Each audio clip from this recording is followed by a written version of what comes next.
जय श्री कृष्णा। राधे राधे। एक ठम भाई के स्नान मिलत बाटे, वहीं के उपलक्ष्य में गाना लाए बाटे। तो गाना जैसा लगी कमेंट में बताइए। अपन प्यार आशीर्वाद बनाए के रखिए सब लोग, सब भाई बहन से ये निवेदन है।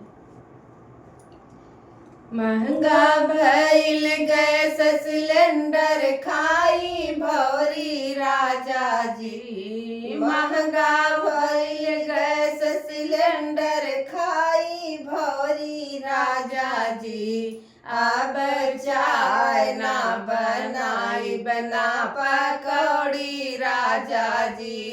अब चाय ना बनाई बना पकौड़ी राजा जी। महंगा भइल गैस सिलेंडर खाई भौरी राजा जी। महंगा भइल गैस सिलेंडर खाई भौरी राजा जी। अब चाय ना बनाई बना पकौड़ी राजा जी।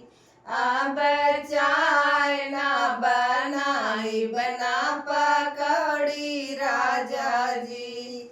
महंगा तो महंगा नहीं मिलेला बाजार में। महंगा तो महंगा नहीं मिलेला बाजार में। लाइन लगा के लोग खड़ा बा कतार में। लाइन लगा के लोग खड़ा बा कतार में।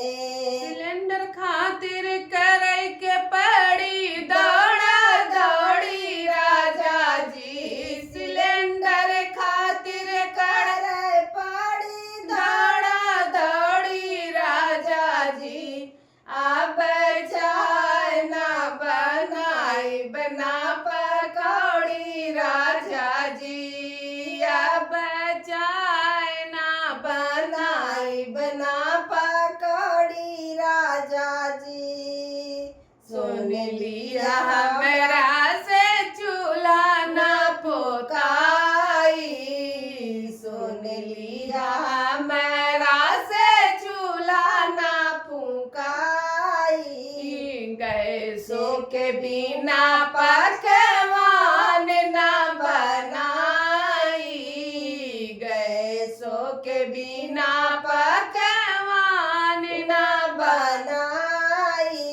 एक दिन बरसी पे बना दे मैं जल पिठौरी राजा जी। एक दिन बरसी पे बनाई मैं जल पिठौरी राजा जी। अब चाय ना बनाई बना पकौड़ी राजा जी। अब चाय ना बनाई बना पकौड़ी राजा जी।